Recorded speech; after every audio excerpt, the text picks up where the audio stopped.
Барлықтарыңызға ассалаумағалейкум. Негізінен ақыл-ой дұрыс емес адамдарға миллиондаған доллар беру дұрыс емес. Алайда лотереяның арқасында әлемнің әр жерінде ақша ұтып жатқан осындай адамдарды естиміз. Бүгін сіздерге миллиондаған долларды ауаға шашқан ақымақ лотерея жеңімпаздарын көрсетеміз.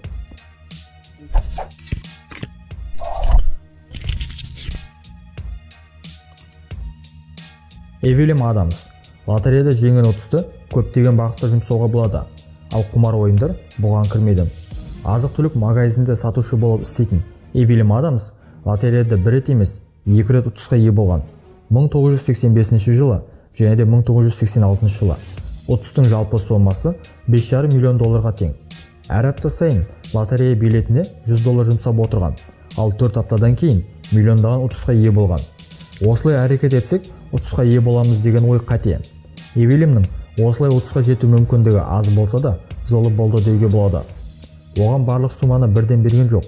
Жылына 218 мың доллардан беріп отырды. Барлық ұтысты бірден құрта алмайтын болса да, қателік жасауына тосқауыл бола алмады. Ұтыстың біраз бөлігін достары мен туыстарына бөліп берді. Және де сәтсіз келісімдер құрды. Кейінірек тағы да көптеген ұтысқа жету мақсатында Атлантик Ситидің танымал казиноларына жиі баратын болды. Әрине, казиноның қызметшілері оны қуана қарсылатын. Себебі қалған ақшасының барлығын осында ұтылды.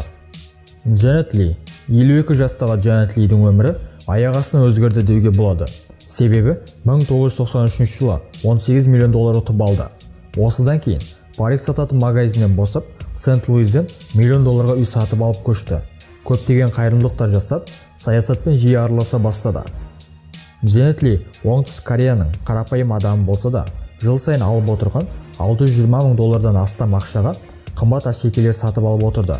Көлігін арендаға беріп, миллион доллар кредит алып, салтанатты өмір сүріп, ақшасының жоқтығын білдірмеуге тырысты. Осылайша 8 жылдан кейін банкротқа ұшырап, 2,5 миллион долларға қарызға кірді. Денис Росси. 1996 жылы Денис Росси Калифорниялық лотереялардың бірінен ұтысқа ие болды. Оны күйеуіне айтпастан сыр сақтап ажырасуға тырысты.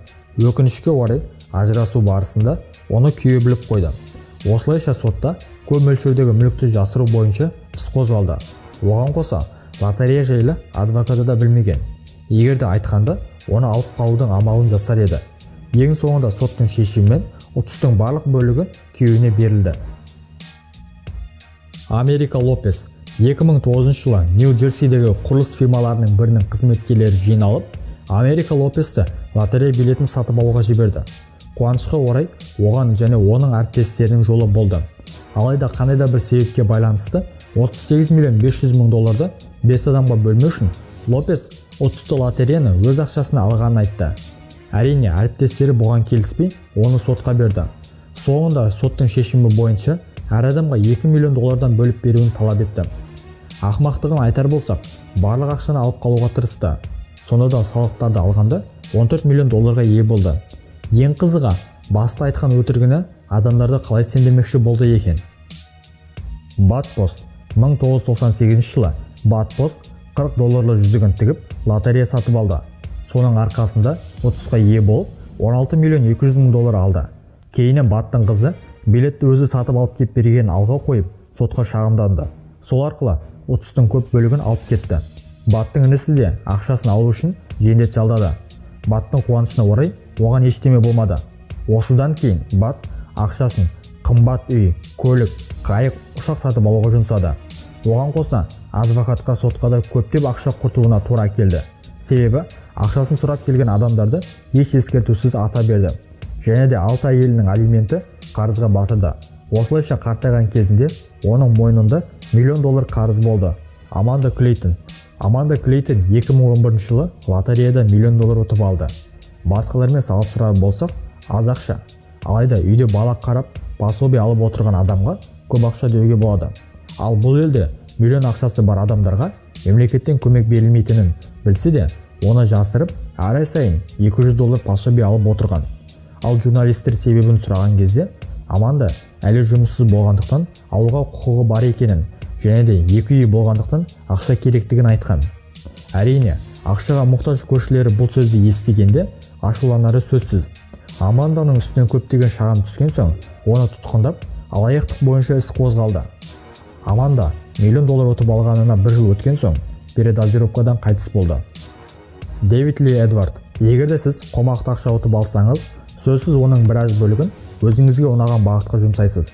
Ал Дэвид Ли Эдвардқа қарар болсақ, көне заттарға деген қызығушылық жақсылыққа алып келмеуі мүмкін екен. Кентуккидің тұрғыны әрі біраз өмірін түрмеде өткізген бұл адам 2001 жылы $27 миллион ұтып алды. Оның ең алғашқы қателігі барлық ақшаны бірден алғаны. Себебі ақшаны тез жұмсап қоясың. Дэвид бірден 2 үй сатып алды. Біріншісін $1,600,000 долларға, екіншісін $600,000 долларға. Осыдан кейін қымбат көлік, жеке самолет, гольф хаммер сатып алды. Сонымен қатар Дэвид көне заттарға да аз ақша жұмсамады. Осы көне қанжарлар да Дэвидті келесі қауіптен құтқара алмады. Наркотикке беріліп кеткені соншалықты ақшасында денсаулығында құртты. 35 жыл өткен соң кедейленіп гаражда өмір сүрді. Кейіннен қайтыс болды, ал қызына есе ешқандай байлық қалдырмады. Мартин Керрол: 19 жасар қоқыс жинаушы Мартин Керрол 2002 жылы $15,800,000 ұтып алды. Осыдан кейін қымбат көлік және үй сатып алды. Сонымен қатар Мартиннің жағымсыз қылықтары бар еді. Барлық нәрсені бұзуға, бұзушылық жасауға деген. Өзінің бұл қалауын амалға асыру үшін үйінің алдына көлік жүретін алаң соғып, барлық көліктерін бұзып бітті. Үйі де шетте қалмады. Оған қоса $3,000 тұратын колумбиялық ұнтақты күнде қолданатын болды. Алтынды, наркотикті, бұзушылықты жақсы көретін бұл жаспай уақыт өте кедейленіп, қайта қоқыс жинауға кірісті. Эндрю Джексон Уиткер: Вирджинияның батысында тұратын бұл адам 2002 жылы $314,900,000 ұтып алды. Қомақты ақшаны қолда ұстап жүргенді ұнататындықтан $545,000 ақшасын көлігінен ұрлатты. Сол секілді қымбат заттарын да ұрлатты. Алайда ақшаның көп бөлігін барлығыңызға белгілі казинода ұтылды. Құмар ойынға берілгені соншалықты төлей алмаған $1,5 миллион ақшасы үшін казино оны сотқа берді. Сонымен қоса көптеген соттар, мағынасыз қайырымдылықтар кері әсерін тигізді. Осылайша 4 жылдың ішінде $314 миллион ештеме қалмады. Келли Роджерс: 16 жасар Келли Роджерс 2003 жылы $3 миллион ұтып алды. Бұл ақшаны ақылмен жұмсарын айтқан болса да, кейінгі жылдары 4 үй, бірнеше машина сатып алды. Және де кеудесіне бірнеше операция жасады. Оған қоса жігіттеріне көлік сатып әперді. Келли де басқалар секілді наркотикке беріліп, ақшасын құртты. Енді болса, балаларын бағу үшін жұмыс істеуіне тура келеді. Келлидің берген сұхбаттарының бірінде айтуы бойынша, осылайша отбасым менің ең қымбат байлығым екенін түсіндім. Одан басқа маған ештеме керек емес деді.